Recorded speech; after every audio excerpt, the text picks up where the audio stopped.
Halo kawan-kawan, suaranya terdengar ya? Terdengar. Oke. Masuk, Bung.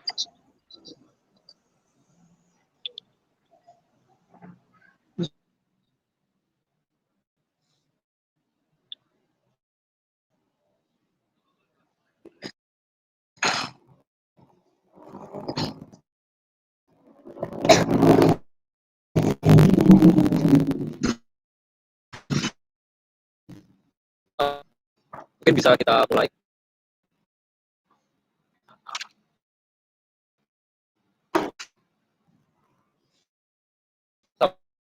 Ya kawan, hari ini kita sosialisme dan kebebasan perempuan di rangkaian ketiga. Temanya akar kekerasan seksual.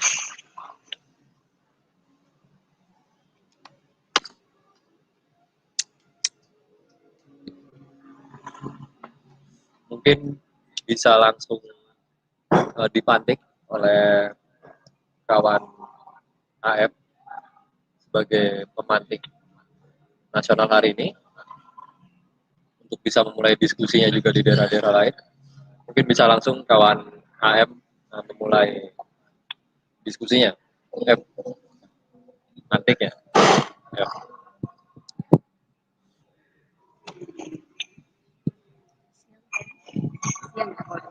Selamat siang kawan semuanya.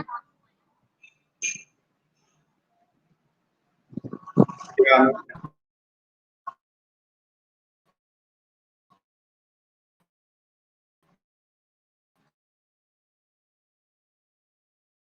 Oke, mungkin kita akar kekerasan seksual. Pertama, sebelum gerakan perempuan sekitar tahun 1970-an, ada banyak pemahaman mengenai kekerasan seksual yang berkembang. Pertama, banyak baik dari kelompok feminis ataupun teoritis lainnya menyampaikan bahwa fenomena atau kasus-kasus kekerasan seksual atau pemerkosaan yang terjadi disebut sebagai sakit jiwa atau gambaran seseorang yang tidak mampu mengendalikan dorongan seksualnya sehingga agresif. Bahkan juga seringkali condong mengatakan bahwa ada kecenderungan homoseksual dan sebagainya. Kemudian juga banyak pandangan-pandangan atau dalam tulisan-tulisan awal feminisme atau gerakan perempuan khususnya di gelombang kedua yang mengatakan bahwa kekerasan terhadap perempuan dalam konteks kekerasan seksual seperti yang disampaikan oleh Simone de Beauvoir dalam The Second Sex mengatakan bahwa hampir semua hubungan seksual antara laki-laki dan perempuan itu mengalami kekerasan. Mulai dari gambaran yang menyampaikan bahwa berbagai stereotip gender seperti laki-laki memang kuat, kemudian perempuan pasif dan mudah untuk diserang atau mendapatkan rayuan-rayuan seksual seperti itu. Kemudian juga ada gambaran yang disampaikan oleh Susan Brown-Miller yang mengatakan bahwa pemerkosaan pada saat itu dia mengkonteskan dengan persoalan feminis bahwa persoalan bukanlah persoalan utama feminis itu sendiri atau tidak memiliki kesamaan dengan berbagai persoalan-persoalan yang diperjuangkan oleh gerakan perempuan itu sendiri. Namun ketika juga berhadapan dengan berbagai kasus-kasus yang mulai juga terus terjadi terkait kasus-kasus kekerasan seksual, Susan Brown-Miller ini juga mengatakan bahwa pemerkosa itu adalah laki-laki, dan dia mengatakan bahwa ini sebenarnya fokusannya karena pada saat itu juga argumennya berdasarkan dari catatan bahwa pelakunya adalah orang asing, laki-laki orang asing misalnya. Walaupun sebenarnya dalam berbagai kasus-kasus kekerasan seksual yang terjadi, ternyata banyak kasus-kasus kekerasan seksual yang terjadi di dalam keluarga atau bukan orang-orang yang tidak dikenal, tapi dalam institusi keluarga itu sendiri atau bahkan orang-orang yang dikenal seperti itu, mau itu tetangga atau itu dalam pasangan dan sebagainya. Karena itu berbagai kasus-kasus kekerasan seksual ini juga dalam perkembangannya seringkali juga mengesampingkan berbagai kekerasan seksual yang terjadi dalam homoseksualitas atau homoseksual. Karena banyak anggapan misalnya juga yang menyampaikan ketika laki-laki sebagai pelaku kekerasan seksual terhadap perempuan dan kemudian ada laki-laki yang juga mengalami kekerasan dalam berbagai fakta-fakta yang terjadi, ini malah dianggap ada kecenderungan gay misalnya, atau ada kecenderungan homoseksual yang sekali lagi juga malah menekan adanya bentuk berbagai orientasi di luar dari heteroseksual itu sendiri. Kemudian juga kita juga mungkin menemukan bahkan sampai hari ini dalam perdebatan terkait pemahaman kekerasan seksual atau pemerkosaan, dan ini juga terjadi dalam perdebatan bahwa diartikan pemerkosaan itu hanyalah bentuk hubungan seksualitas penetrasi vagina dengan penis, hanya sesempit itu. Dia seolah mengecualikan berbagai bentuk-bentuk pelecehan maupun kekerasan seksual lainnya yang non penetrasi seperti itu. Tapi seperti yang juga kita pahami, perkembangan-perkembangan teori atau perkembangan-perkembangan pemahaman atau perdebatan-perdebatan yang sebelumnya terjadi, yang juga berbagai data-data atau fakta-fakta dari kasus-kasus kekerasan seksual yang terjadi, ini meskipun ada kelemahan-kelemahan dari pandangan-pandangan yang demikian, tapi memang juga melandasi adanya perdebatan ataupun pandangan-pandangan yang akhirnya menyimpulkan bahwa berbagai bentuk kasus kekerasan seksual atau tentang pemerkosaan itu bukanlah sesuatu yang hanya dilakukan oleh laki-laki terhadap perempuan, tapi itu merupakan hasil dari masyarakat yang seksis ya. Tapi lebih lanjut mungkin aku akan menjelaskannya nanti bagaimana sistem atau berbagai kasus-kasus kekerasan seksual yang demikian itu bisa terjadi. Karena ini juga sekaligus menunjukkan berbagai pemahaman tadi yang aku sampaikan, walaupun tadi memiliki kelemahan, ini sekali lagi terbantahkan dengan berbagai data-data yang telah dipaparkan. Seperti yang kita ketahui, berbagai kasus kekerasan seksual yang terjadi yang dalam secara publik itu sering dialamatkan pada laki-laki dan perempuan sebagai korbannya, telah menunjukkan berbagai realita berbagai kasus-kasus kekerasan seksual bahwa perempuan, laki-laki, anak laki-laki maupun laki-laki dewasa ataupun homoseksual atau heteroseksual itu mengalami berbagai pelecehan maupun kekerasan seksual. Jadi sekali lagi data-data ini aku pikir sangat jelas membantah berbagai argumen-argumen yang sebelumnya aku coba paparkan. Ini sekaligus untuk menjawab misalnya ketika tadi laki-laki lalu melakukan kekerasan terhadap perempuan, data-data memaparkan misalnya dalam hubungan seksual lesbian misalnya, data menunjukkan 41% perempuan lesbian pernah mendapatkan atau mengalami kekerasan dari pasangannya. Kemudian juga ada banyak penelitian yang juga menunjukkan baik dari usia anak maupun usia dewasa, ataupun baik dari hubungan yang pemerkosaan yang secara fisik atau penetrasi ataupun non penetrasi itu juga terjadi. Aku pikir ini juga tidak terlepas dari kasus-kasus yang ada di Indonesia. Kasus saat ini misalnya bicara tentang kekerasan seksual yang di Indonesia, catatan akhir tahun Komnas Perempuan di 2019 itu ada sebanyak 431.471 kasus kekerasan yang terjadi. Kemudian juga sebenarnya memang di 5 Maret 2020 Catahu juga sudah dikeluarkan, ya, itu dikatakan memang data yang ditemukan itu mengalami penurunan informasinya, tapi ada sekitar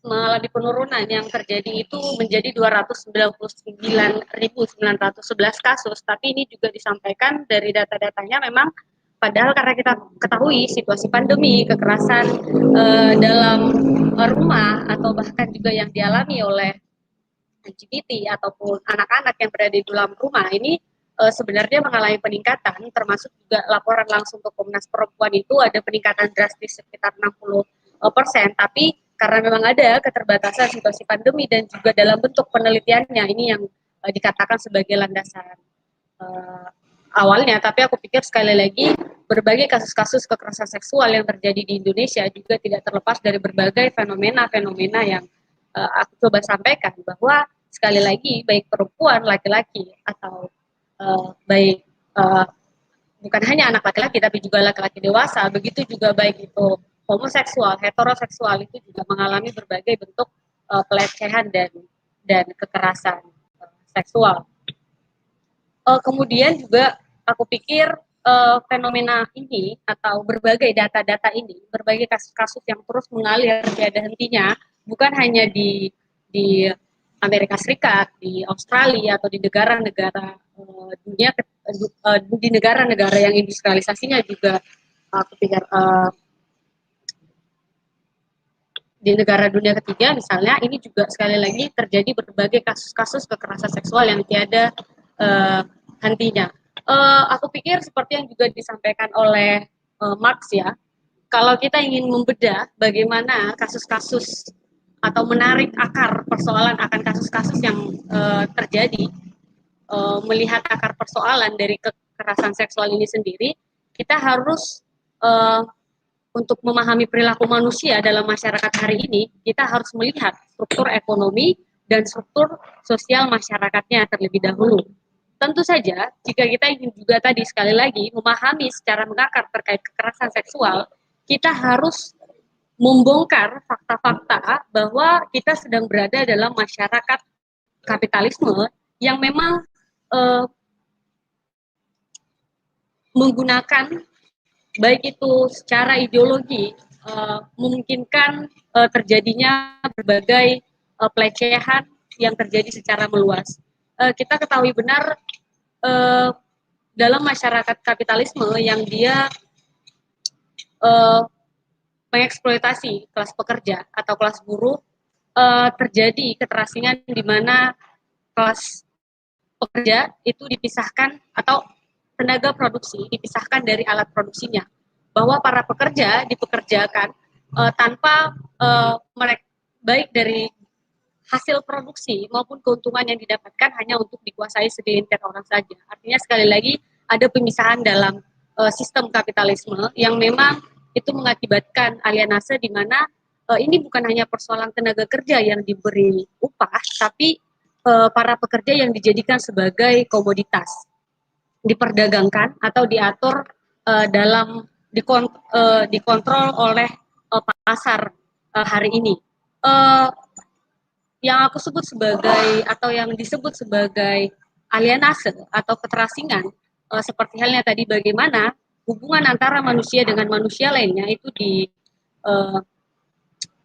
begitulah hubungan antara satu manusia dengan manusia dibentuk lainnya saling terpisah, atau kita mengatakan bahwa dalam masyarakat hari ini kita sedang berada dalam sistem masyarakat yang tidak memanusiakan manusia. Bagaimana tadi berbagai bukan hanya berbagai kasus-kasus di mana manusia memang dijadikan sebagai komoditas, tetapi juga bicara tentang bagaimana hari ini seksualitas atau bagaimana berbagai apapun yang bisa dijadikan sebagai komoditi dalam masyarakat hari ini itu terus-menerus dijadikan sebagai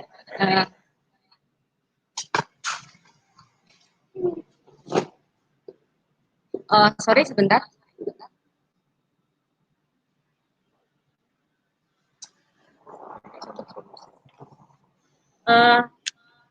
Tadi sampai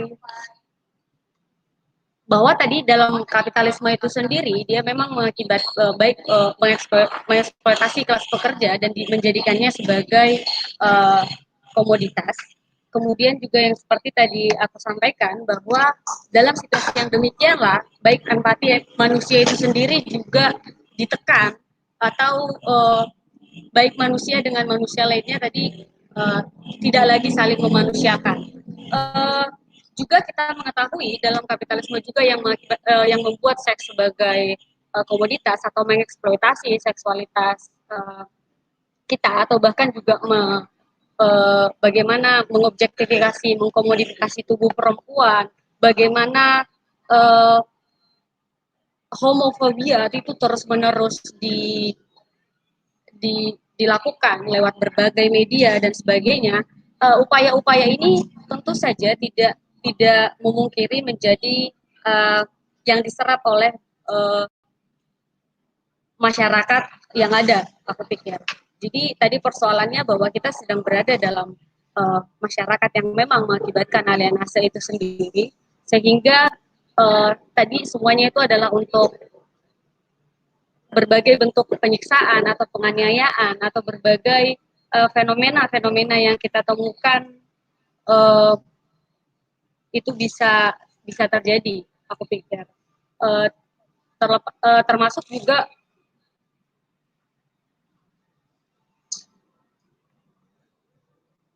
ini sekali lagi menunjukkan bahwa apapun yang berbagai kasus kekerasan seksual yang terjadi sebelumnya, mungkin sebelumnya akan ada yang beranggapan bahwa kalau ini terjadi karena adanya alienase, bukankah kekerasan seksual itu tidak semua orang yang mengalami? Misalnya akan ada pertanyaan yang mengatakan, bukankah pemerkosaan itu tidak semuanya yang mengalami? Persoalannya adalah kita harus meletakkannya pada membongkar seperti tadi juga yang sudah aku paparkan sebelumnya, bahwa ini adalah landasan awal untuk menyampaikan bahwa ini bukan hanya persoalan gender yang mengakibatkan kekerasan seksual, tapi ada basisnya etik kapitalisme yang memang dia menekan atau membentuk hubungan antara manusia yang kita sebut dengan mengakibatkan alienase bahkan tadi ya, yang juga di lain hal dia menggunakan tadi merendahkan perempuan, kemudian juga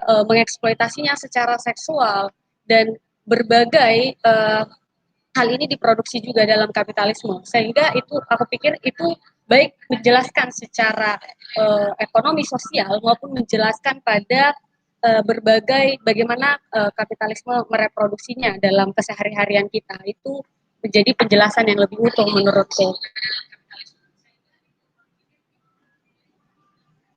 Kemudian yang juga perlu kita pahami bersama adalah kenapa kasus-kasus kekerasan seksual ini bisa terjadi secara masif terus-menerus ya, dan sangat merusak dalam masyarakat kita hari ini. Seperti yang kita ketahui bahwa dalam penindasan yang diakibatkan eksploitasi di tempat pekerja, kemudian berbagai persoalan-persoalan, berbagai penindasan-penindasan yang kita temui dalam masyarakat hari ini, seks ini menjadi sisi lain yang berbeda karena dianggap atau tadi yang aku katakan bahwa sebelumnya itu kan berada di luar dari kita karena berada dalam kontrol atau bagaimana sistem ekonomi berjalan, sedangkan seks ini dapat dipraktekkan dalam aktivitas seksual kita, aktivitas seksual manusia, aktivitas kita yang bisa kita lakukan secara langsung. Aktivitas seksual manusia ini kan sebenarnya adalah merupakan aktivitas rekreasi. Akan tetapi sekali lagi, seks dalam kapitalisme itu dijadikan sebagai komoditi, diperjualbelikan, sehingga juga mengakibatkan keterasikan di dalamnya, di mana tubuh kita atau perempuan hari ini dijadikan sebagai objek seksual. Nah, sistem yang demikian tentu saja membuat berbagai kasus-kasus, misalnya seperti halnya ketika dalam keluarga anak itu dianggap sebagai tanggung jawab keluarga, dan mereka dalam proses terjadinya berbagai keterasingan yang terjadi adalah berbagai kebutuhan dalam hal seksualitas, kemudian juga terjadinya pemaksaan, pelecehan itu juga dilakukan di dalam keluarga. Kemudian juga karena tadi seperti yang kita ketahui ya, dalam masyarakat kapitalisme ya, itu kan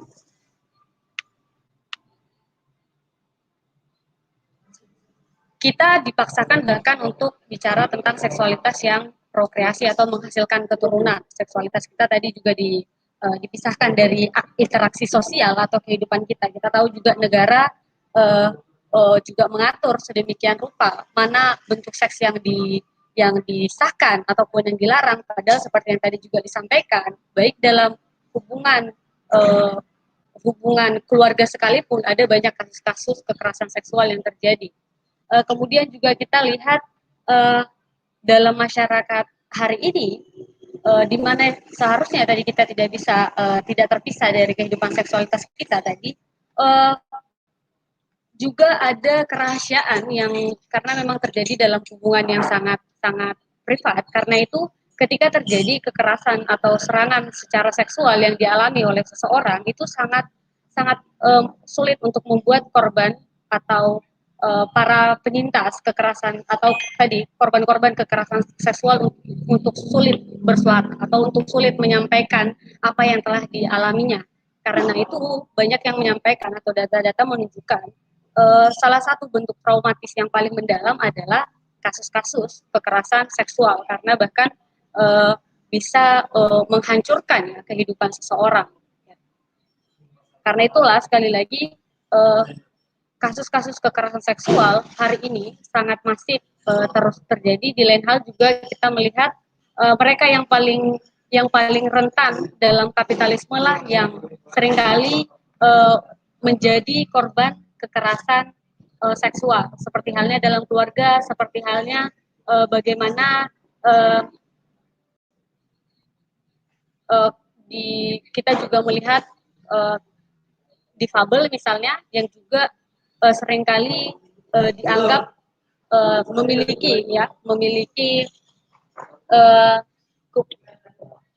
kelainan fisik misalnya, tapi dalam masyarakat hari ini dianggap sebagai lemah, tapi tidak pada bicara tentang hak-hak yang mereka perlukan. Di lain hal juga kita melihat bagaimana juga mereka sebagai tempat bagaimana upah murah juga bisa dijalankan. Kemudian kita juga melihat bagaimana misalnya di institusi pendidikan atau di berbagai tempat lainnya yang juga terjadi berbagai kasus-kasus atau mereka sebagai pekerja yang mereka juga ditindas di tempat kerja dengan beban kerja yang kondisi kerja yang tidak layak, beban kerja yang cukup tinggi, upah yang rendah dan sebagainya. Ini mengakibatkan tadi bentuk-bentuknya mereka lah yang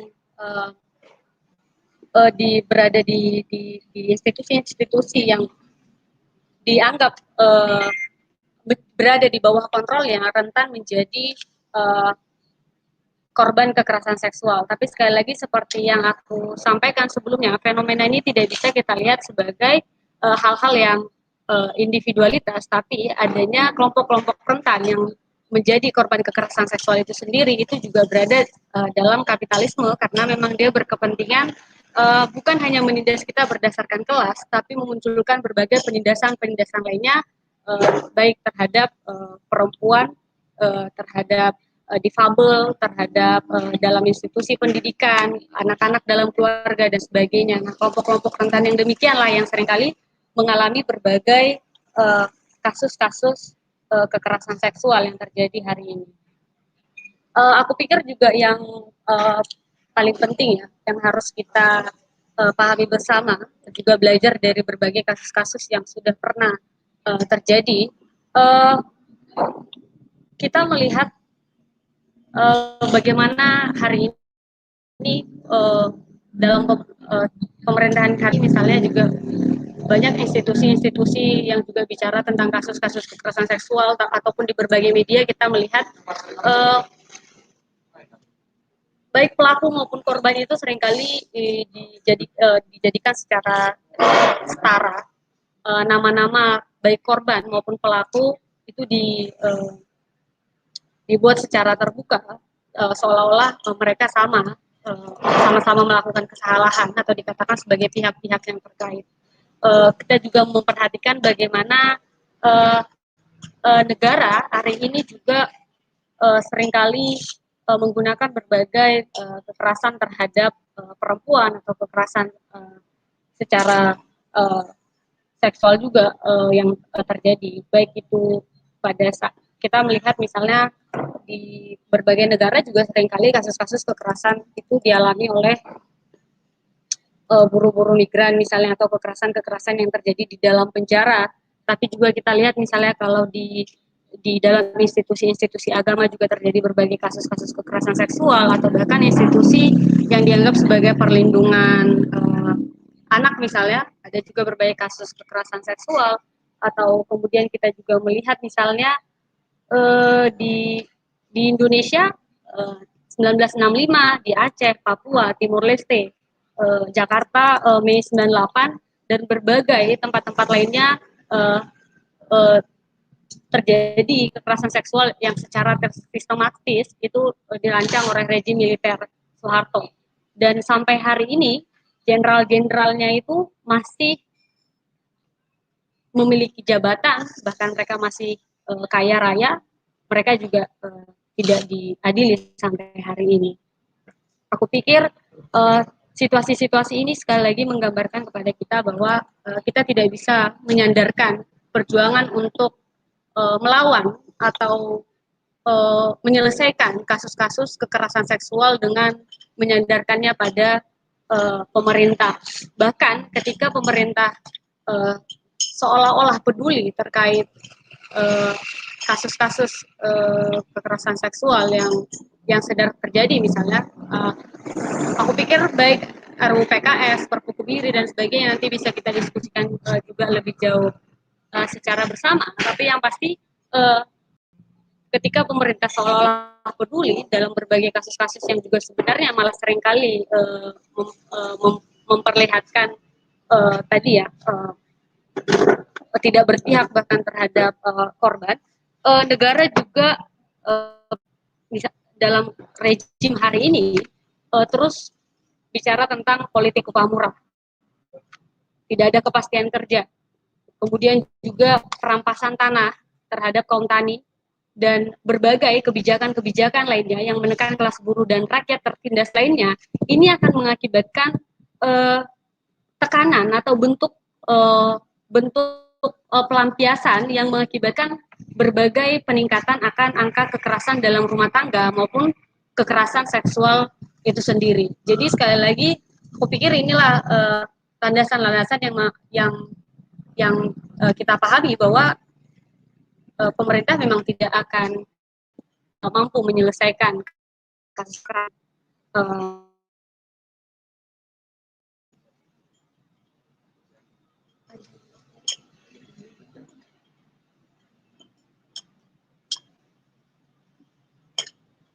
Kemudian kita juga memang perlu juga, aku pikir, mengecek kembali ya banyak gerakan-gerakan perempuan, baik gerakan-gerakan perempuan sebelumnya ataupun hari ini, atau di berbagai belahan negara lainnya termasuk juga di Indonesia, seringkali memfokuskan perjuangannya pada isu-isu kekerasan seksual yang kita ketahui tadi ada sangat banyak sekali, dan sampai hari ini terus terjadi, aku pikir ya. Tapi ada gambaran yang menarik yang perlu kita perhatikan, bahwa dalam setiap berbagai media seringkali kasus atau tadi ya penekanan pada perjuangan perempuan pada kasus-kasus kekerasan seksual. Berbagai media menunjukkan bahwa yang seringkali ditunjukkan itu adalah sangat tidak tidak berdayanya perempuan dalam berbagai kasus-kasus kekerasan seksual. Kita bisa cek sekali lagi berbagai baik dalam media cetak misalnya atau berbagai online dan sebagainya. Soal yang demikian itu biasanya sekali lagi malah membuat tadi penggambaran yang bahwa tidak berdaya, perempuan itu tidak mampu untuk dia yang kali dan dia tidak berdaya, atau karena itu sekali lagi merusak kepercayaan diri oleh setiap korban ataupun setiap perempuan tadi yang juga mengalami berbagai kasus kekerasan seksual. Citra itu yang seringkali digambarkan dalam media hari ini. Kita juga penting melihat masalah ini, aku pikir bukan hanya sebagai bentuk kampanye-kampanye kasus saja, seperti hal yang tadi disampaikan, tapi kita harus sekali lagi melihat persoalannya bukan hanya misalnya aduan-aduan secara legal formal lewat proses hukum, yang kita juga aku pikir sudah memahami hari ini ada banyak kasus-kasus yang terjadi mengakibatkan tekanan-tekanan yang dialami oleh para korban atau para penyintas. Kita juga tahu bagaimana victim blaming yang sangat kuat atau kelelahan ya dalam penanganan kasus-kasus. Kita lihat bagaimana dalam pemeriksaan kepolisian yang seringkali menyudutkan setiap korban atau menyalahkan si korban. Hal-hal yang demikian yang seringkali kita temui. Nah, sekali lagi poinnya adalah kita tidak bisa menekankan atau mengerahkan seluruh kekuatan pergerakan perempuan untuk memfokuskannya pada kasus-kasus kekerasan seksual seperti halnya kepada mengamanatkannya pada misalnya untuk menambah penjara atau bahkan bagaimana institusi-institusi seperti halnya kepolisian mempercayai kembali mereka untuk dapat menyelesaikan kasus-kasus yang demikian, yang juga sebenarnya tidak memberikan, aku pikir, gambaran secara efektif terkait perjuangan perempuan yang lebih jauh. Kita harus sekali lagi bicara tentang perlawanan terhadap kekerasan seksual. Kita harus menyerang dari sistem kapitalisme itu sendiri yang memang berkepentingan untuk terus-menerus menekan atau menindas kita baik secara ekonomi, politik, atau mengasingkan kita, menindas kita antara manusia dengan manusia lainnya, maupun bagaimana seksualitas kita terus direproduksi. Aku pikir persoalan-persoalan seperti itulah yang harus terus-menerus dikampanyekan. Tapi lebih jauh sekali lagi kita bisa diskusikan secara bersama, aku pikir. Mungkin itu kawan-kawan, kita bisa lanjut ke sesi diskusi. Oke, kawan-kawan. Mungkin itu tadi dari kawan pemantik. Ada tanggapan dari kawan-kawan yang lainnya, baik secara live chat, menanggapi via Jitsi juga bisa, atau melalui atau diskusi dari kawan-kawan di daerah. Mungkin ada pertanyaan atau tanggapan, silakan.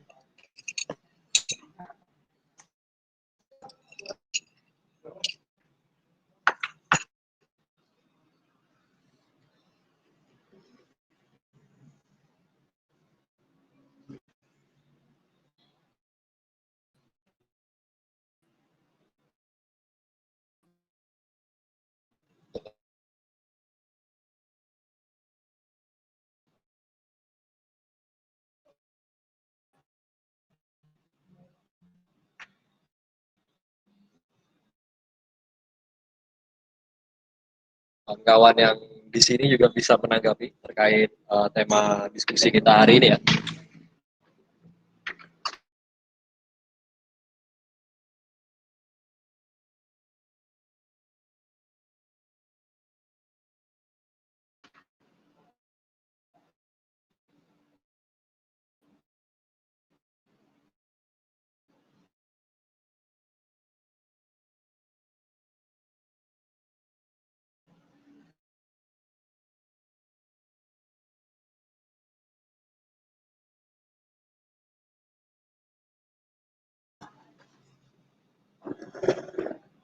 Selamat datang kawan-kawan yang baru bergabung. Tadi udah dipantik oleh kawan KF ke tema kita hari ini.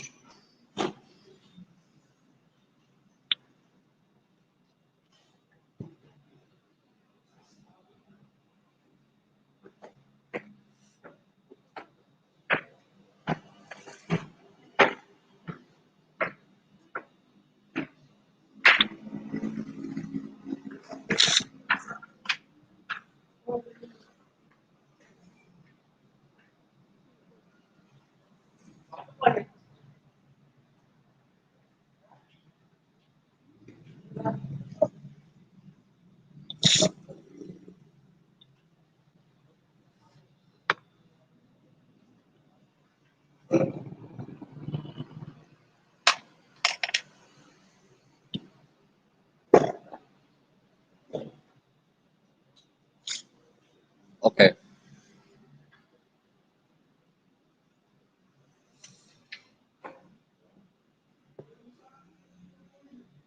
Ini ada pertanyaan dari kawan Fit, mungkin kita bisa diskusi bersama. Juga kawan-kawan juga bisa ngasih tanggapannya masing-masing juga terkait pertanyaan ini ataupun di luar pertanyaan juga tidak jadi soal selagi dalam tema.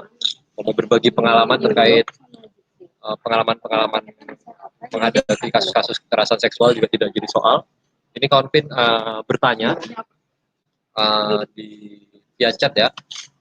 Dewasa ini kekerasan seksual juga terjadi di organisasi-organisasi gerakan dan cara menyikapinya pun berbeda-beda. Ada yang melindungi juga ada yang menutupi. Ada juga yang tegas langsung memecat, memberi sanksi dan sebagainya. Menurut kawan-kawan bagaimana pandangannya terkait hal ini? Mungkin bisa kita diskusikan bersama. Jadi diskusinya multi arah, nggak monolog. Ada tanggapan? Baik kawan-kawan yang ada di sini maupun secara online ya.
Ada yang mau menanggapi?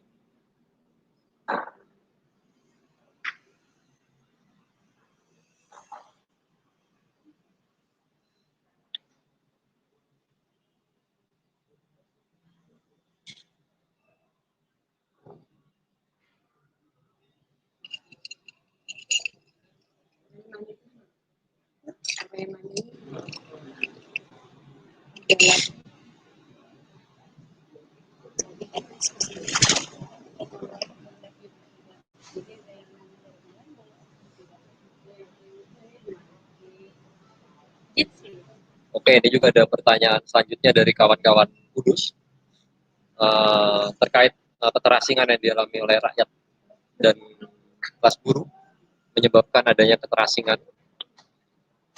Keterasingan dari rakyat yang dialami rakyat itu menyebabkan adanya kekerasan seksual. Apakah karena seks dijadikan sebagai komoditi dalam kapitalisme atau ada penjelasan yang lebih detail terkait hal itu? Mungkin satu-satu bakal kita diskusikan bersama. Selamat datang kawan-kawan yang lainnya. Mungkin langsung kawan Mantik ya, bisa nanggepin. Oh, moderator ke kawan-kawan yang lain dulu. Oke, kawan-kawan yang lain ada tanggapan? yang secara offline juga boleh nanggepin. Tadi pertanyaan pertamanya soal ada macam-macam organisasi, itu juga nggak lepas dari adanya kasus kekerasan seksual di dalamnya. Di dalam organisasi gerakan sekalipun, mereka menanggapi ada dengan melindungi atau menutupi, ada juga yang tegas. Gimana kalau menurut kawan-kawan terkait hal itu? Pertanyaan kedua, saya mungkin satu-satu dulu kali ya. Yang pertanyaan pertama dulu kita bisa jawab biar nggak tumpang tindih. Tapi silakan kalau ada pertanyaan yang lainnya bisa disampaikan juga.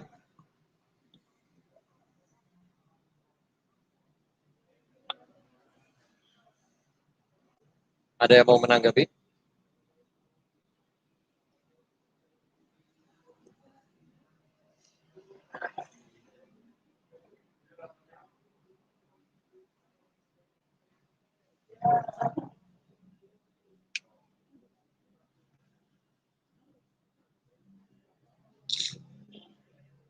Ada nggak yang menanggapi?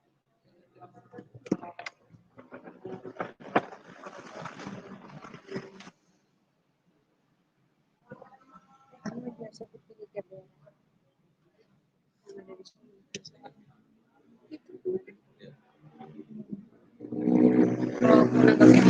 nanti di cancel.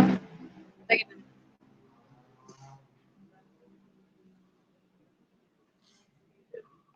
Kawan-kawan dari daerah lain ada mau nanggepin? Dari Malang, dari ya, ya. Oke. Kawan BD ya. Ini ada kawan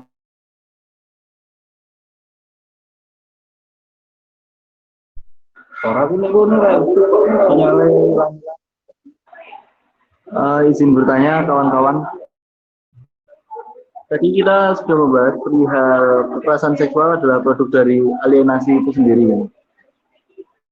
Dan alienasi yang terjadi di tengah masyarakat kapital ini adalah hal yang pasti dan itu yang menyebabkan kekerasan seksual tetap ada sampai hari ini. Nah, pertanyaannya, ya apakah karena kekerasan seksual alienasi, apakah sikap kita kepada pelaku kekerasan seksual, apakah mereka bisa dibiarkan begitu saja? Apakah mereka bisa dibenarkan karena hal itu? Sekian, terima kasih. Oke, itu tadi pertanyaan yang sama ya dengan kawan-kawan dari Kudus. Jadi apakah itu akan dibenarkan atau tidak? Karena itu adalah impact dari alienasi dalam sistem ekonomi politik hari ini.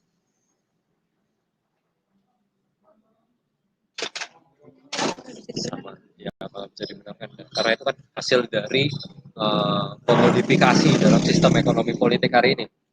Mungkin ada kawan-kawan di sini yang mau menanggapi tadi terkait pertanyaan kawan BD juga yang kurang lebih sama dengan kawan di Kudus.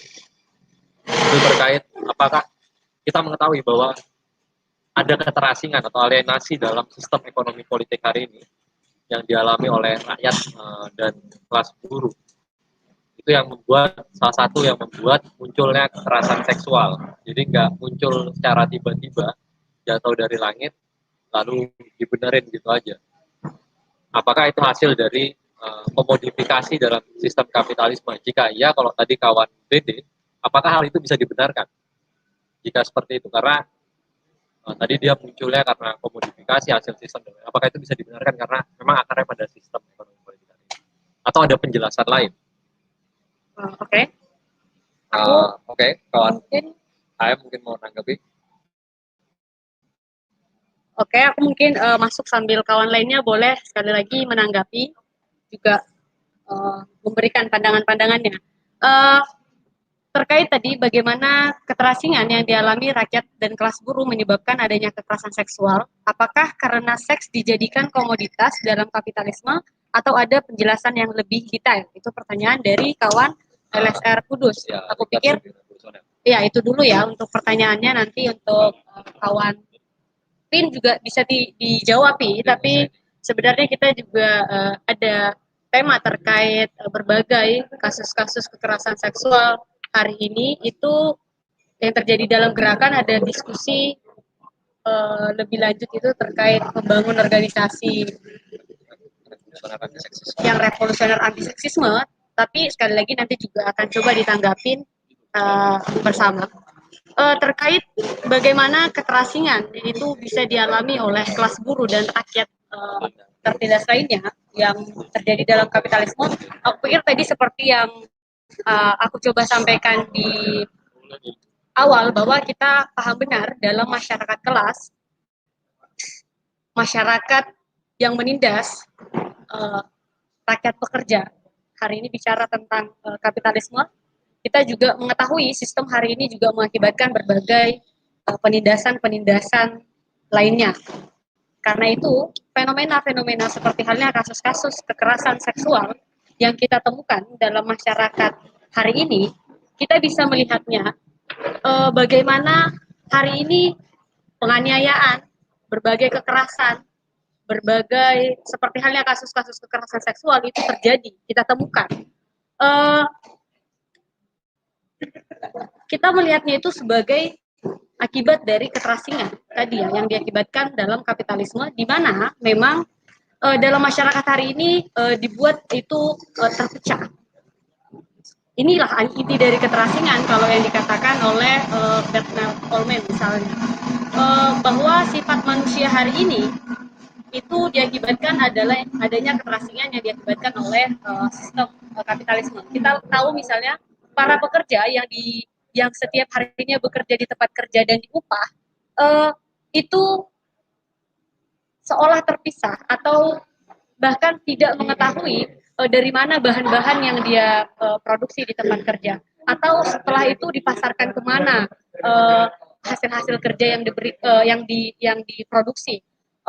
Kemudian keuntungan dan segala macamnya itu juga tidak untuk para pekerja. Kita sudah melihat bagaimana banyak sekali kelas pekerja yang juga bukan mereka yang menikmati hasil-hasil dari produksinya, tetapi memang hanya menguntungkan para pemilik modal atau hanya menambah kekayaan para penguasa.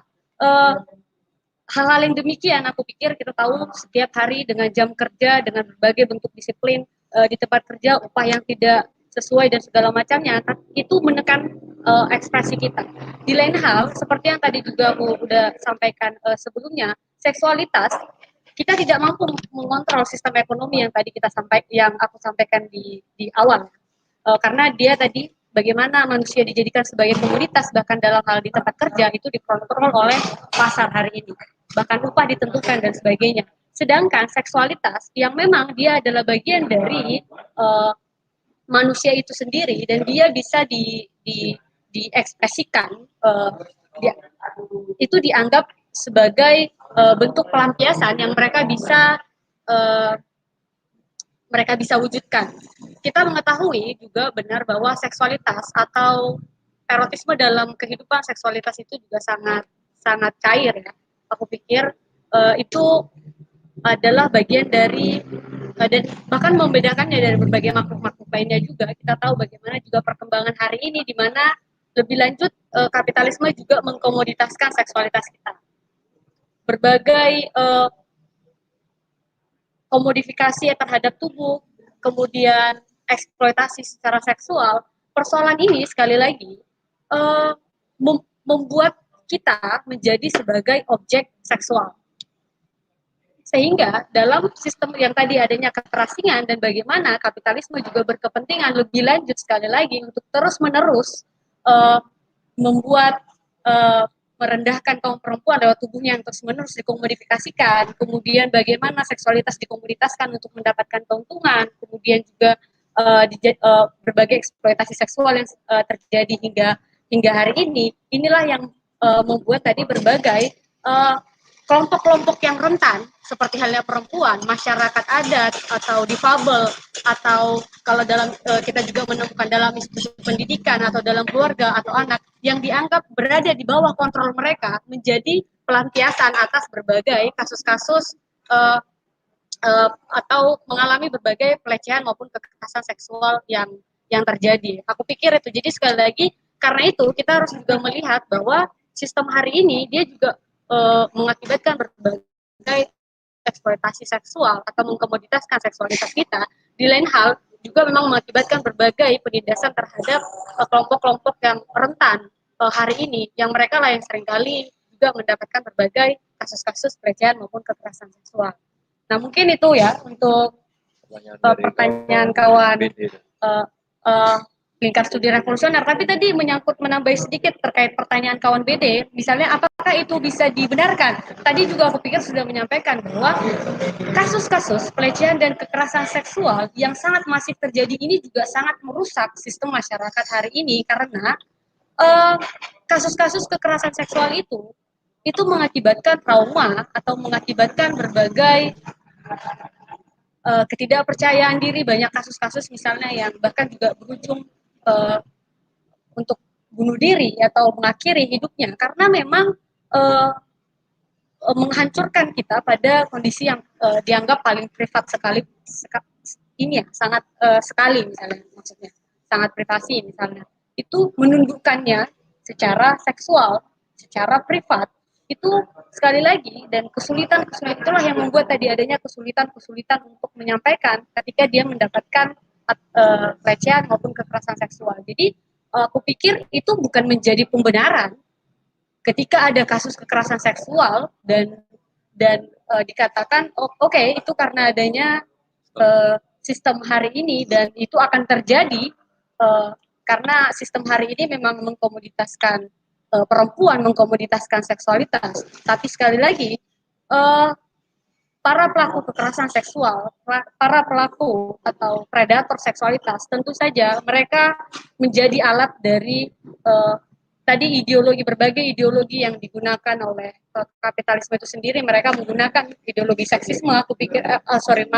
mereka juga menggunakan seksisme itu sendiri untuk menindas orang lain seperti itu. Jadi kalau dikatakan apakah itu sesuatu yang benar atau bisa diterima dalam masyarakat hari ini, tentu saja tidak, karena memang mereka sudah atau mereka juga membenarkan atau mereka menggunakan ideologi yang dan menindas orang lain atau menggunakan seksisme itu sendiri untuk menindas orang lain. Aku pikir seperti itu, kawan. Oke, itu tanggapan dari kawan Emma. Terima kasih kawan Emma.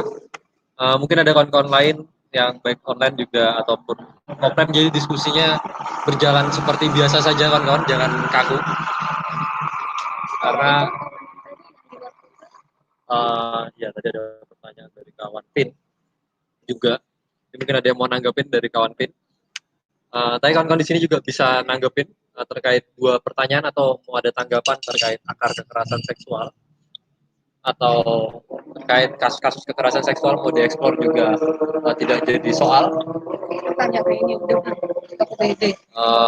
Tapi tadi untuk kawan dari LSR Kudus dan kawan BD itu tidak itu apa cukup kurang atau bagaimana?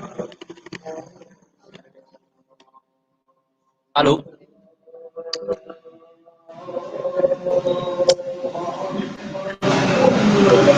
Oke, cukup. Terima kasih.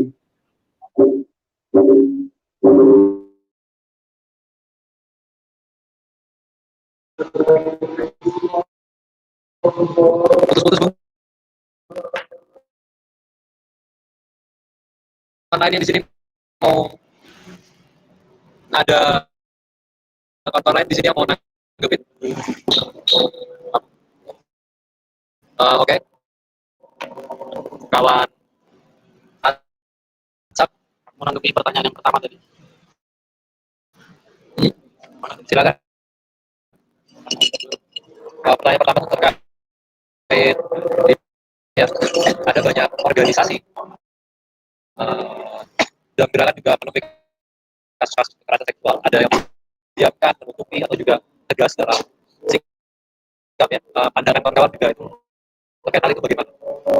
Baik kawan, mungkin aku masuk sedikit aja. kurasa itu juga pentingnya membangun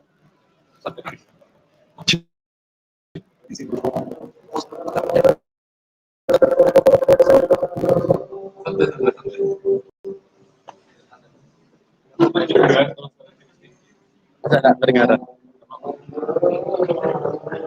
Oke, baik kawan-kawan. Kurasa itu juga pentingnya membangun sebuah organisasi dengan perkawanan yang berlandaskan ideologis dan cita-cita organisasi, bukan berlandaskan perkoncoan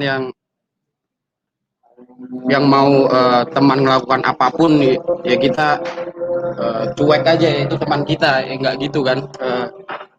Aku mungkin mau ambil contoh dari sikap lingkar studi kerakyatan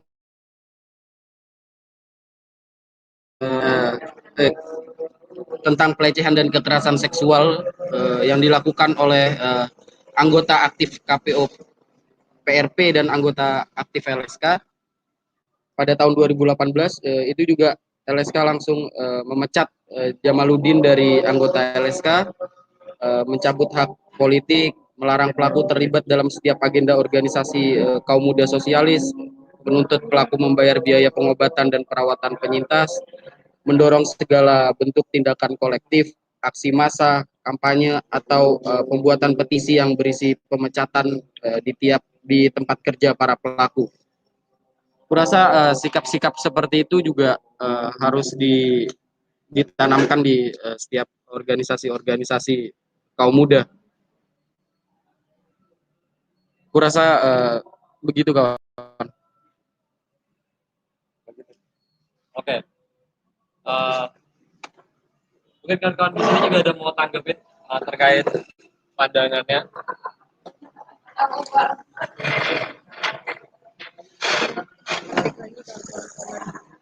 Kawan-kawan yang lain, mungkin kawan Niken, kawan Devi, selamat datang dari Penajam.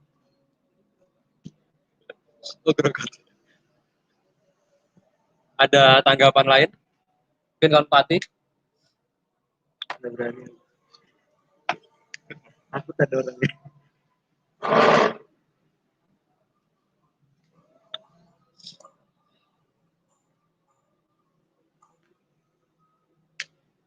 Oke, ada kawan-kawan yang lainnya? Biar gak nonton dulu. Pertanyaan baru. Nah, ini ada tanggapan dari ini ya, kawan-kawan sosialis muda di Kota Malang.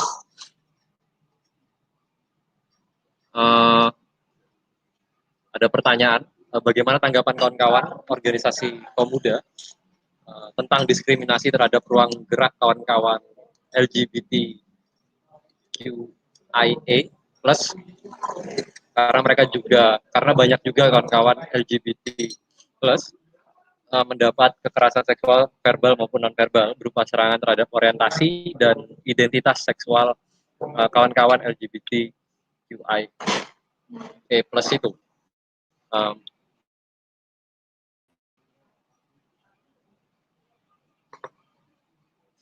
Mungkin ada tanggapan?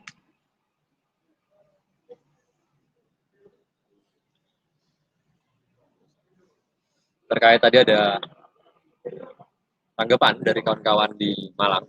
Pertanyaan ya tepatnya. Bagaimana pendapat kawan-kawan terkait diskriminasi terhadap kawan-kawan LGBT yang mendapat juga serangan-serangan seksual, baik itu verbal maupun non-verbal, berupa serangannya ke orientasi seks mereka ataupun identitas seksual kawan-kawan tadi. Ini seperti diskusi kita sebelumnya, tapi lebih spesifik pada serangan-serangan seksual. Mungkin ada tanggapan dari kawan-kawan di sini atau baik online. Ini juga ada pertanyaan dari kawan. Oh, dari ada? Jogja mau ada yang nanggepin, sama ada pertanyaan juga. Oh iya. Oke. Silakan. Oke. Silakan. Kedengaran ya? Aku ngomong kedengaran. Oh, iya. Halo. Ya, itu pertanyaan dari kawan dari Kudus ya tadi itu. Itu kan klasik sekali sih sebenarnya. Sebelumnya aku mau menjelaskan klasik sekali gitu masalah wah udah menikah gitu. Udah jadi milik suaminya gitu kan. Nah, tapi ada nggak sih sebenarnya bantuan dari state, negara itu, yang dimana mereka itu yang meresmikan hubungan itu gitu, mengintervensi, membantu, entah itu kalau misalnya ada terjadi sesuatu, istrinya mungkin yang mengalami pelecehan atau suaminya atau siapapun di dalam hubungan pernikahan itu, apakah bagaimana caranya merekonsiliasi ini gitu. Sementara kan tradisi kita di Indonesia itu kebanyakan patriarki gitu. Jadi ya udah, karena dia sudah menikah itu urusan suaminya gitu. Istrinya udah nggak bisa ngapa-ngapain gitu. Pokoknya ya udah, istri ikut suami, istri manut suami gitu. Tapi di sini agak clash gitu. Sementara mereka negara yang meresmikan hubungan ini dan mensahkan, mengiyakan hubungan matrimoni ini tuh, mereka ada nggak sih bantuannya gitu? Udah gitu aja. Maksudnya bagaimana merekonsiliasi antara tradisi di Indonesia kan kebanyakan begitu gitu, yang patriarki dan pokoknya udah suami ya terserah dia gitu, udah bayar ini udah itu apa, dan segala tete bengek kebudayaan yang dimaafkan oleh budaya itu terserah mereka gitu. Nah, bagaimana peran state di sini ketika mereka ketika mereka berhadapan dengan masalah itu? Udah. Oke, mungkin gitu kawan-kawan, dari ada sedikit tanggapan dan juga pertanyaan dari kawan-kawan peserta di Jogja. Kembalikan ke moderator. Oke. Oke, tadi sedikit putus-putus terkait pertanyaannya.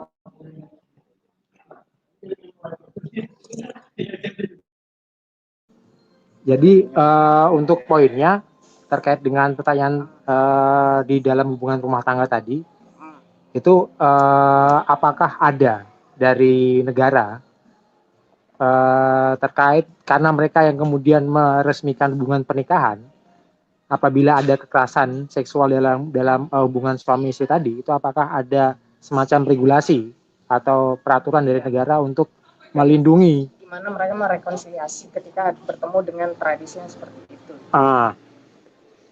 Satu itu, apakah ada regulasinya? Dan yang kedua, bagaimana ketika itu berhadapan dengan budaya dan tradisi di keluarga yang sudah ada selama ini? Gitu, kawan-kawan. Terima kasih. Oke, itu tadi soal tanggapan dan pertanyaan juga. Ini berkaitan dengan pertanyaan kawan-kawan di Kudus. Terkait pertanyaannya, jika suami mengajak istri berhubungan intim, sedangkan istri menolak karena sedang sakit, dan suaminya memaksa, apakah itu termasuk kekerasan seksual, tanda kutip pemerkosaan? Dan bagaimana tanggapannya terhadap mindset di masyarakat jika sudah menikah, tidak ada istilah perkosa, karena istri sudah menjadi tanda kutip milik suaminya. Itu tadi sedikit tanggapan dari kawan Jogja nanggapin, dan ada pertanyaan selanjutnya terkait apakah ada regulasi terkait hal itu. Ini pertanyaan yang berbeda dengan kawan-kawan di Malang yang terkait serangan seksual terhadap kawan-kawan LGBT. Jadi ada dua pertanyaan baru juga. Pertama terkait serangan seksual baik itu orientasi maupun identitas kawan-kawan LGBT. Kedua terkait tadi ya, soal istri yang sudah menjadi milik suami, apakah jika dipaksa untuk melakukan hubungan seksual atau HS, itu sah-sah saja pemaksaan itu. Itu mungkin bisa ditanggapin kawan-kawan baik offline maupun online.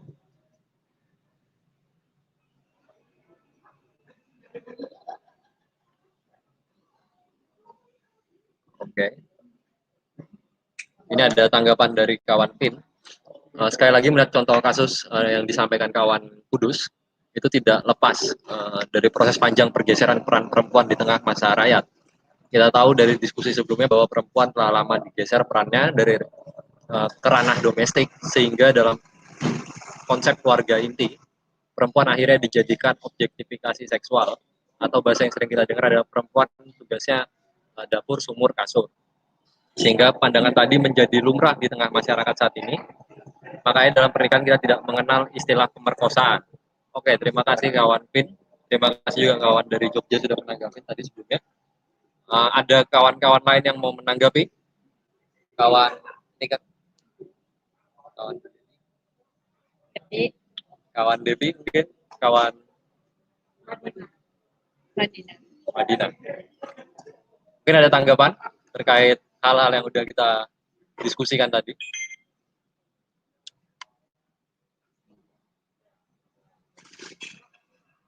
Kurang jelas nggak? Atau apa kurang jelas terkait pertanyaan tadi?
Oke, kawan-kawan dari Malang mau nyampein koreksinya terkait pemerkosaan dalam pernikahan atau bagaimana?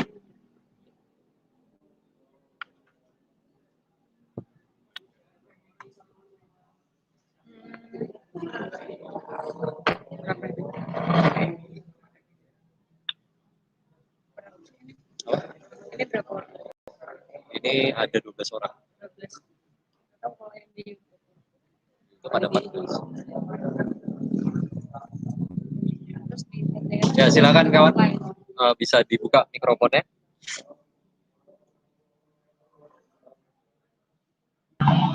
Halo, tes. Bisa terdengar kah? Oke, kedengaran. Oke, terima kasih. Jadi anggapan secara umum dominan secara kultural, termasuk kita ngomong tentang budaya konservatif, budaya bigot maupun juga budaya perkosaan yang banyak bercokol di berbagai pandangan maupun stereotip reaksioner, memang bukan hanya menganggap perempuan itu sebagai objek ya, jadi disubordinasi sekaligus diobjektifikasi, dan dalam keluarga inti atau nuclear family dia ditempatkan di bawah kekuasaan patriark atau kepala keluarga, termasuk dalam hal ini suaminya. Tapi sebenarnya kalau dari segi hukum, berkat desakan berbagai gerakan perempuan di Indonesia yang melalui bertahun-tahun perjuangan, pengorganisiran, dan juga termasuk penyadaran serta upaya untuk mendesakkan dan memperjuangkan reforma-reforma, sebenarnya ada segi legal yang mana perempuan punya hak untuk menolak kekerasan seksual dalam pernikahan atau marital rape ya.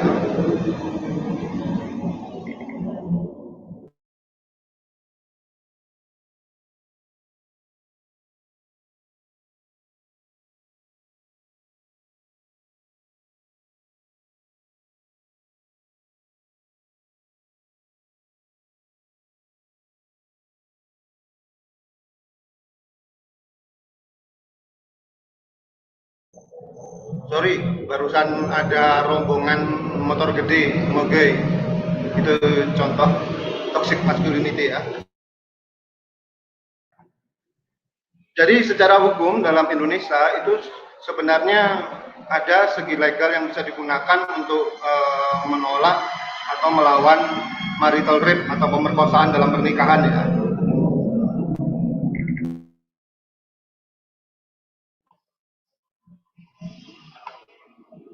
Jadi kalau kita mengacu di Kitab Undang-Undang Hukum Pidana, memang ada larangan terhadap pemerkosaan itu, tapi secara umum ya, dan itu masih belum mengatur pemerkosaan dalam pernikahan atau perkawinan. Jadi kalau kita lihat di pasal 285 KUHP itu bunyinya, barang siapa dengan kekerasan atau ancaman kekerasan memaksa seorang wanita bersetubuh dengan dia di luar perkawinan, diancam karena melakukan pemerkosaan dengan pidana penjara paling lama 12 tahun.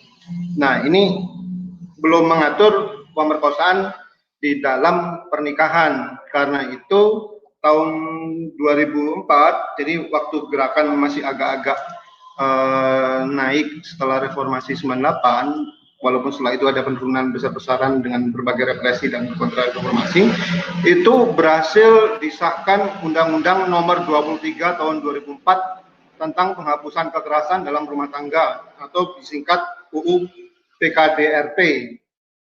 Jadi di pasal 1 angka 1 UU PKDRT ini menyatakan bahwasannya kekerasan dalam rumah tangga adalah setiap perbuatan terhadap seseorang, terutama perempuan, yang berakibat timbulnya kesengsaraan atau penderitaan secara fisik, seksual, psikologis, dan atau penelantaran rumah tangga, termasuk ancaman untuk melakukan perbuatan, pemaksaan, atau perampasan kemerdekaan secara melawan hukum dalam lingkup rumah tangga. Nah, itu diperjelas lagi di pasal 5 UU PKDRT, bahwa setiap orang dilarang melakukan kekerasan dalam rumah tangga terhadap orang dalam lingkup rumah tangganya dengan cara A. kekerasan fisik, B. kekerasan psikis, C. kekerasan seksual, atau D. penelantaran rumah tangga. Nah, dalam penjelasannya, kekerasan seksual sebagaimana dimaksud meliputi pemaksaan hubungan seksual yang dilakukan terhadap orang yang menetap dalam lingkup rumah tangga tersebut. Nah, bagaimana hukum terhadap pelanggaran hal tersebut? Setiap orang yang melakukan perbuatan kekerasan seksual sebagaimana dimaksud dalam pasal 8 huruf A UU PKDRT dipidana dengan pidana penjara paling lama 12 tahun atau denda paling banyak 36 juta. Nah, tapi sekali lagi problemnya adalah UU PKDRT itu tidak menjelaskan bentuk-bentuk kekerasan seksual itu seperti apa. Jadi tidak spesifik. Jadi masih diserahkan pada anggapan umum tentang apa itu kekerasan seksual. Nah, penjelasan secara terperinci mengenai kekerasan seksual, karena kalau kita ngomong anggapan yang masih umum, kekerasan seksual itu hanya disamakan dengan pemerkosaan, dan di KUHP pemerkosaan itu hanyalah yang sifatnya penetratif, ke penis, ke vagina secara paksa seperti itu. Nah, bentuk-bentuk kekerasan seksual termasuk kekerasan seksual dalam rumah tangga atau kekerasan seksual dalam pernikahan itu seharusnya akan bisa tercover bila mana rancangan undang-undang penghapusan kekerasan seksual itu disahkan. Nah, karena di sana itu mengatur berbagai atau mendefinisikan secara mendetail apa saja yang termasuk ke dalam bentuk-bentuk kekerasan seksual. Apalagi definisinya itu sudah lebih progresif, sudah lebih maju daripada definisi di KUHP. Nah, kalau kita lihat pasal 1 rancangan undang-undang penghapusan kekerasan seksual ini, itu menyatakan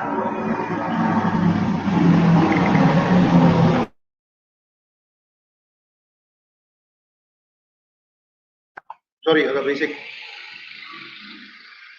Jadi pasal 1 menyatakan kekerasan seksual adalah setiap perbuatan merendahkan, menghina, menyerang, dan atau perbuatan lainnya terhadap tubuh hasrat seksual seseorang dan atau fungsi reproduksi secara paksa bertentangan dengan kehendak seseorang yang menyebabkan seseorang itu tidak mampu memberikan persetujuan dalam keadaan bebas karena ketimpangan relasi kuasa dan atau relasi gender yang berakibat atau dapat berakibat penderitaan atau kesengsaraan secara fisik, psikis, seksual, kerugian secara ekonomi, sosial, budaya, dan atau politik. Nah, problemnya adalah rancangan undang-undang menghapuskan kekerasan seksual ini tidak kunjung disahkan ya, bahkan terus-menerus dihalangi ya. Kelompok konservatif, terutama kaum bigot fundamentalis, terus melakukan penentangan secara masif terhadap RUU penghapusan kekerasan seksual ini, bahkan menyebarkan berbagai hoax dan juga fitnah terhadap RUU PKS ini yang ya muatannya sangat seksis dan reaksioner. Nah, tapi selain itu sendiri, problemnya memang budaya dominan di kelompok konservatif, apalagi yang bigot, memang dia secara hakiki mengandung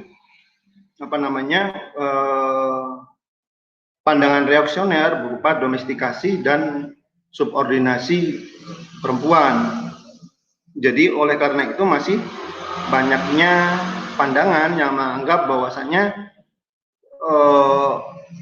kalau pemerkosaan dalam lingkup rumah tangga atau pernikahan yang dilakukan pasangan terhadap pasangannya itu dianggap bukan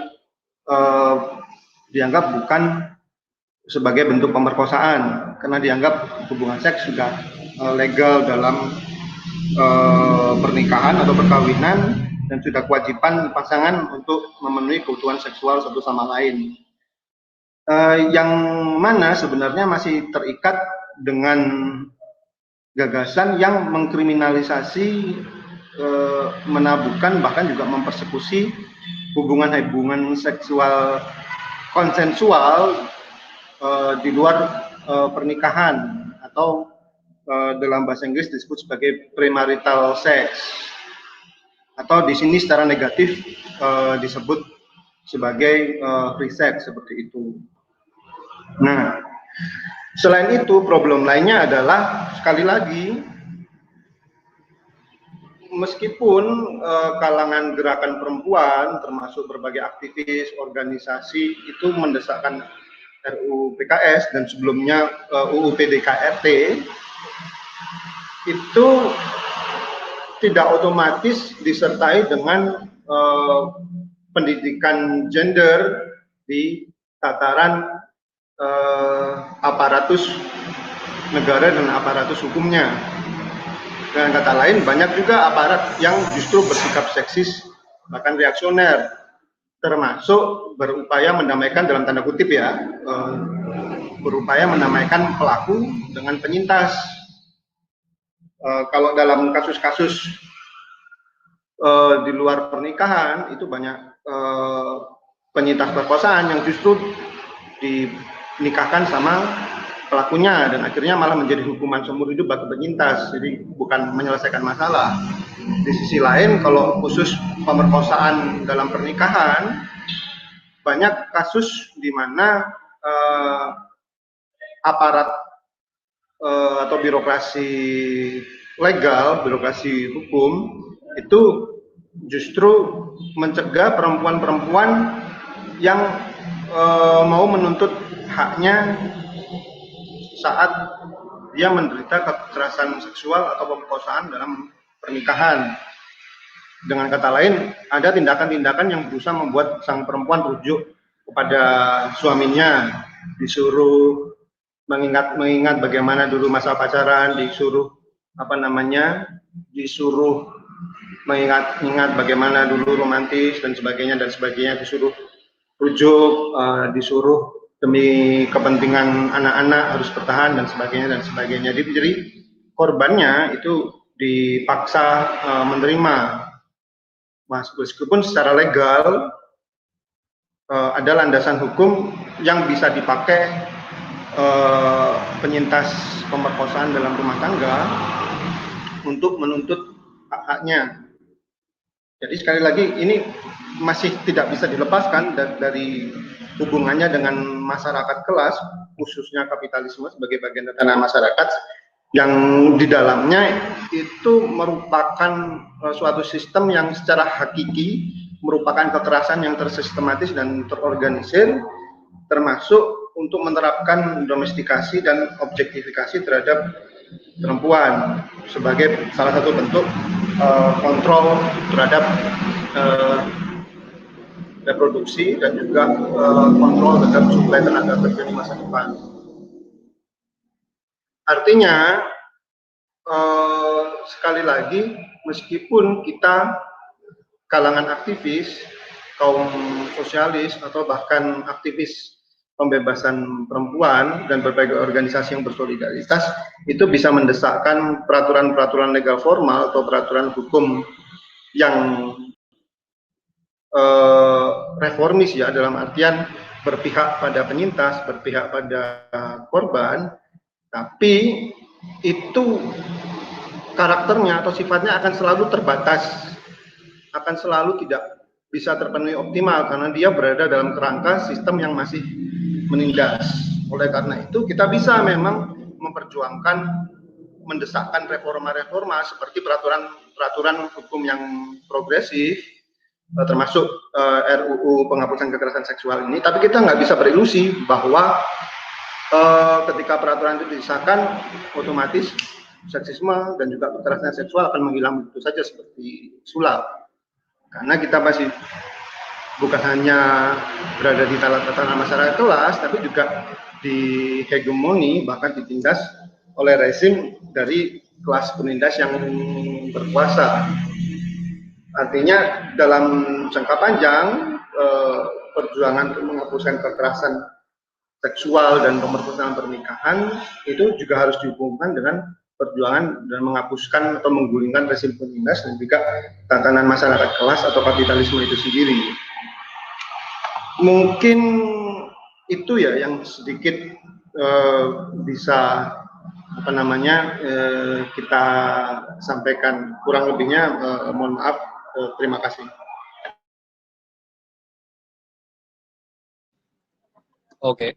Terima kasih kawan dari Sosialis Muda menanggapin tanggapan pertanyaan dari kawan-kawan di Jogja juga terkait regulasinya, juga menjelaskan utuh bahwa tidak cukup hanya pada mendorong pada legal formalnya saja ya, tapi juga lebih jauh akarnya pada sistem ekonomi politik hari ini. Mungkin kawan-kawan lain ada tanggapan yang di sini atau secara online juga.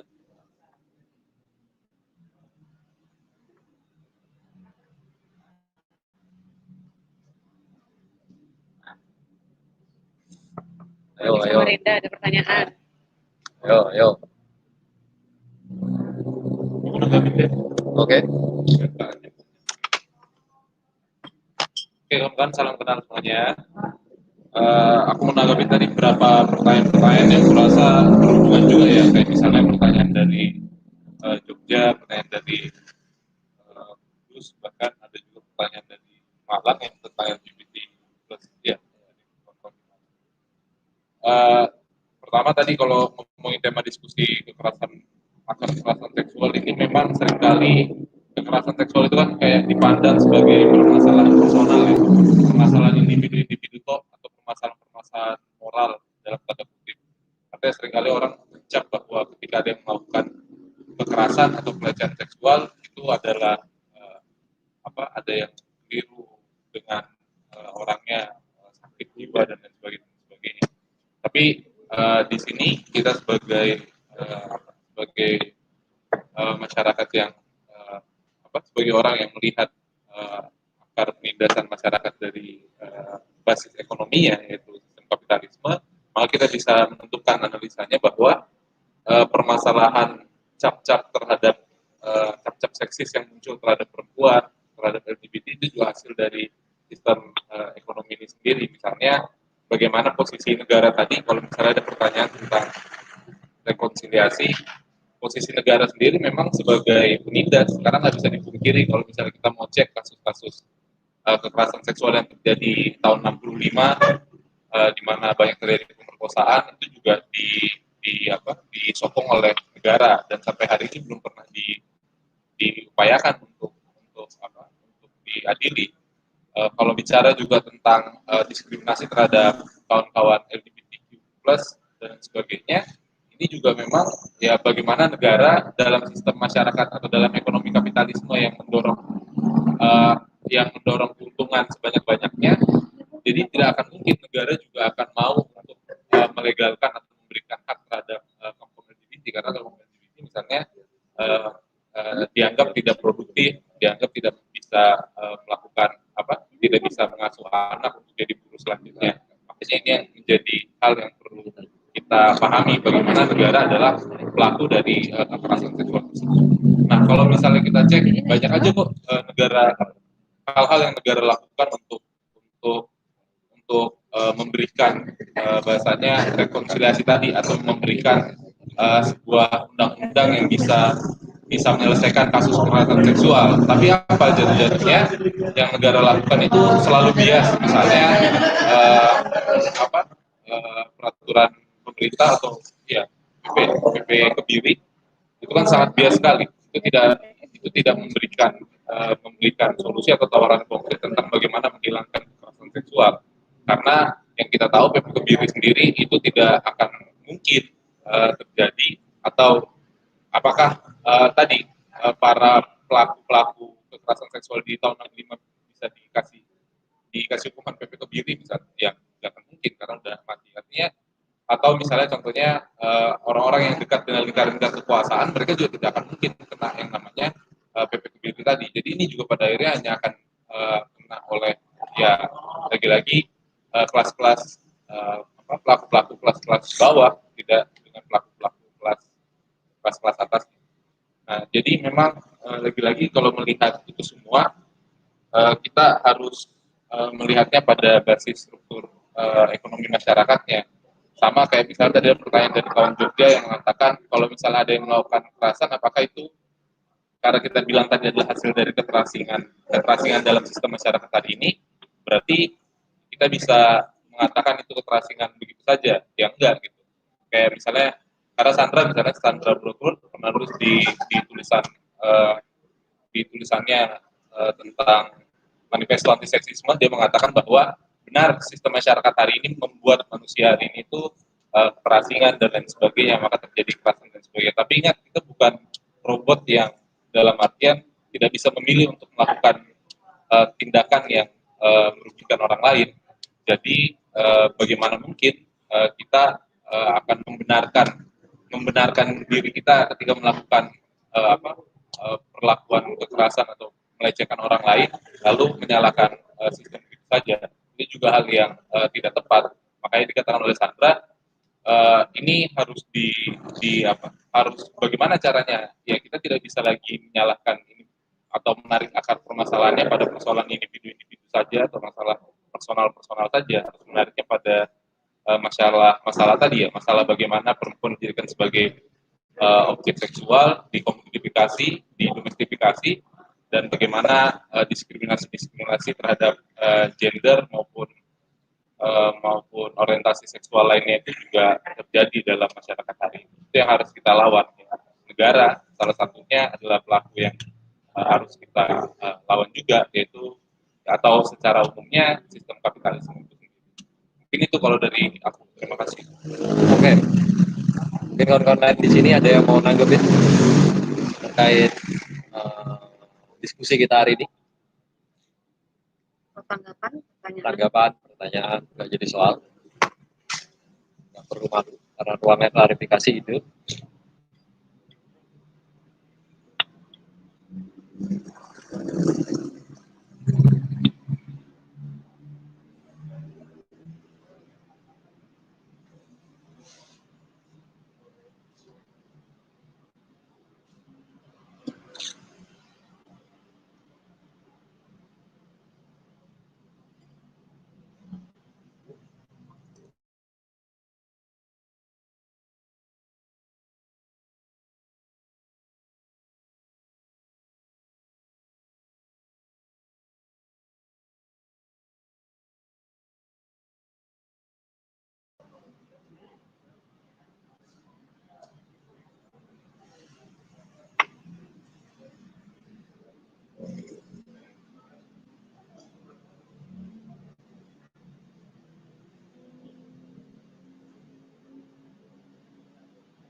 Kawan ini kan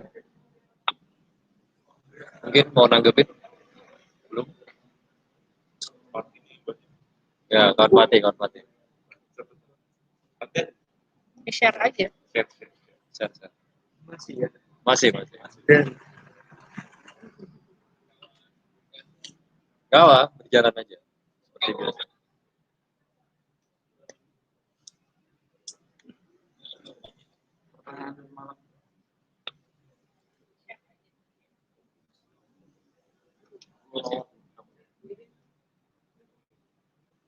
Ini bilang aja nanti ada diskusi khusus.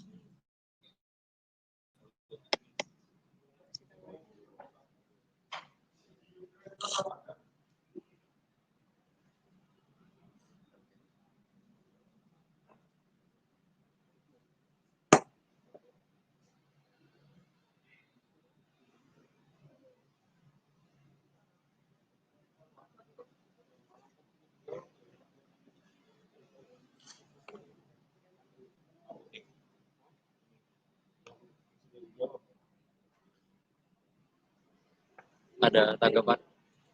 Biasanya sih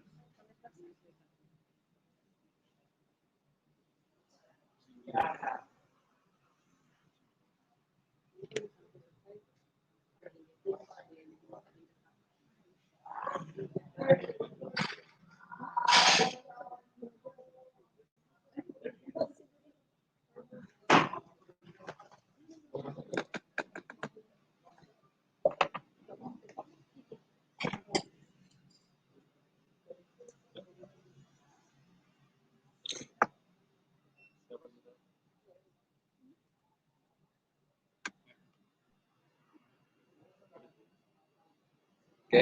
nggak apa-apa, biasanya memang ada jeda nunggu yang lain juga.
Sedikit mungkin penutup dari kawan Mantik. Tapi sebelumnya apa ada tambahan lagi dari kawan-kawan lain? Jika tidak ada, bisa kita tutup diskusinya, bisa nanti dilanjutin di daerah-daerah. Atau masih ada?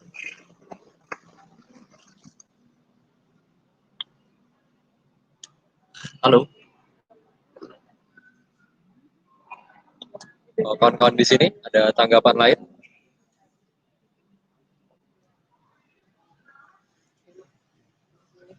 Oke.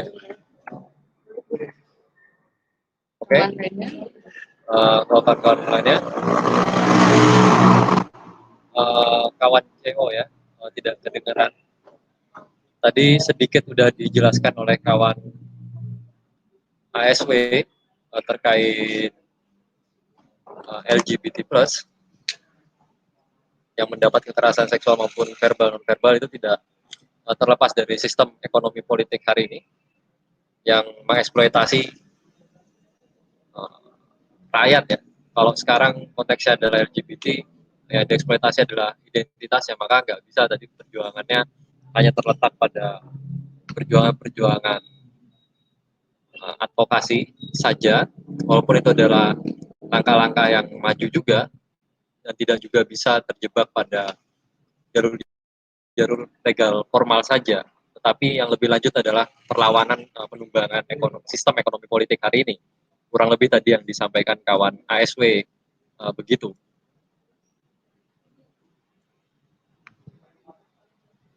Suaranya jelas nggak nih, Bu?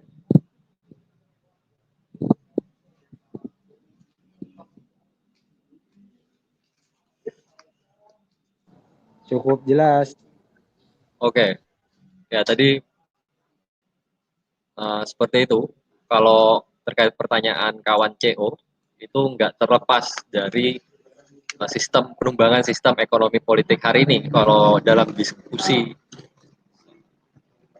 kita yang sebelumnya, diskusi kedua, itu bisa dicek di YouTube Arah Juang juga, terkait diskusi terkait LGBT, kawan akar pendidikan LGBT.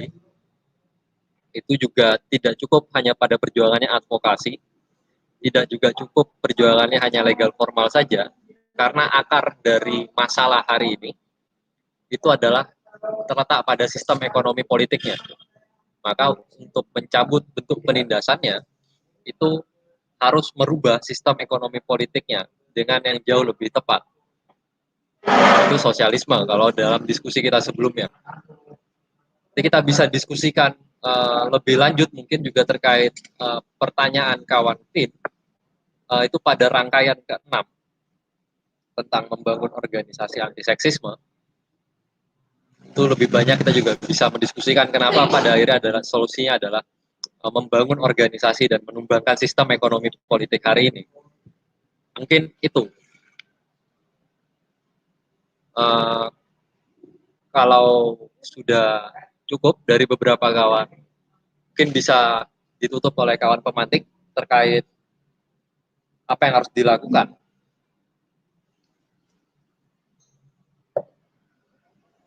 Oke, untuk closing statement, untuk mengakhiri akar kekerasan seksual, tidak bisa kita pandang hanya untuk menambah penjara, memperberat hukuman, atau hanya memperbaiki aturan-aturan, atau bahkan persoalan mendidik para aparat. Karena selama tatanan masyarakatnya masih menindas, meskipun peraturan-peraturan demikian dibuat, selalu ada pertentangan dalam kenyataannya. Kita membutuhkan sebuah gerakan perlawanan terhadap kekerasan seksual, gerakan yang menggunakan kekuatan kelas buruh dan rakyat tertindas itu sendiri untuk melancarkan perlawanan terhadap seluruh sistem masyarakat yang menindas. Gerakan yang demikian juga tentunya sebagai perlawanan terhadap kekerasan seksual yang dibangun berdasarkan atas solidaritas sesama rakyat tertindas itu pula. Itu juga akan menguatkan para korban kekerasan seksual saat itu. Terakhir seperti mengutip Sandra Botburg ya, yang mengatakan bahwa hal-hal yang sebenarnya bisa memberikan siapapun anak-anak, perempuan, dan laki-laki beberapa kemampuan untuk hidup mandiri, meninggalkan pasangan atau orang tua yang kasar, untuk menemukan kepercayaan diri, mengekspos pelaku kekerasan seksual di lembaga-lembaga dan birokrasi. Ada banyak perjuangan yang tidak melibatkan penguatan aspek represif negara. Itu adalah jenis perjuangan yang dapat menyatukan buruh pada dasar kelas, yang meningkatkan kebutuhan untuk serikat buruh yang kuat dan pengurus serikat buruh yang lebih responsif. Tidak semua ini akan menghasilkan hasil yang langsung atau harus menjadikan kekerasan seksual sebagai fokus utama mereka. Tapi hubungan antara cara-cara di mana sistem menyangkal kontrol masyarakat atas hidup, pekerjaan, dan seksualitas mereka, dan bagaimana sistem itu menumbuhkan kondisi yang memungkinkan dan mendorong kekerasan seksual, membuat pendekatan semacam itu diperlukan. Ini adalah satu-satunya cara untuk melemahkan akar sosial dari kekerasan seksual. Mungkin itu, terima kasih kawan-kawan. Aku kembalikan ke moderator. Oke. Selanjutnya kita tutup diskusinya. Jangan Materinya bisa didapatkan materinya bisa dicek di kolom deskripsi atau chat langsung ke CP Arah Juang atau kontak-kontak organisasi Komuda Sosialis kalau mau memperdalam materinya dan didiskusikan selanjutnya. Mungkin itu. Jangan lupa juga untuk terlibat di diskusi selanjutnya. Rangkaian keempat nanti bisa dicek di media-media organisasi Komuda Sosialis. Di Sabtu depan kita akan diskusikan kembali terkait ini ya.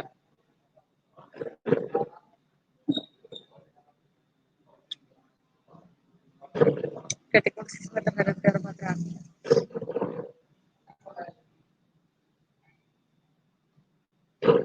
Kritik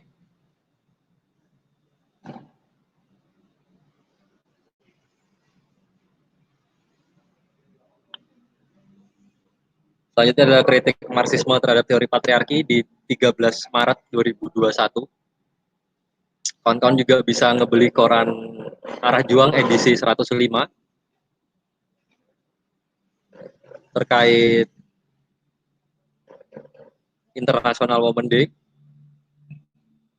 Dalamnya juga ada beberapa judul-judul yang menarik terkait kolom perspektif, ada menjelaskan terkait kemenangan-kemenangan perjuangan perempuan dalam tahun-tahun pandemi, terkait aliran-aliran dalam pergerakan perempuan, sejarah terkait Rosa Luxemburg, terkait strategi dan taktik mengorganisir untuk pembebasan perempuan, dan kolom perjuangan bagaimana kaum sosialis menangani permasalahan kekerasan seksual.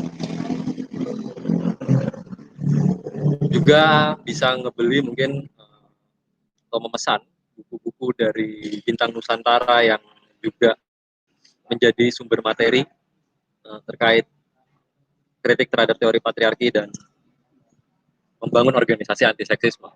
Mungkin itu kawan-kawan. Mungkin bisa bertemu di minggu depan 13 Maret, diskusinya akan disiarkan kembali, juga dilakukan secara offline. Aku tutup diskusinya. Salam sosialisme. Sampai ketemu minggu depan. Ya, sampai ketemu minggu depan, dan kawan-kawan daerah lain bisa juga melanjutkan diskusinya jika masih berlanjut. Oke, terima kasih kawan-kawan.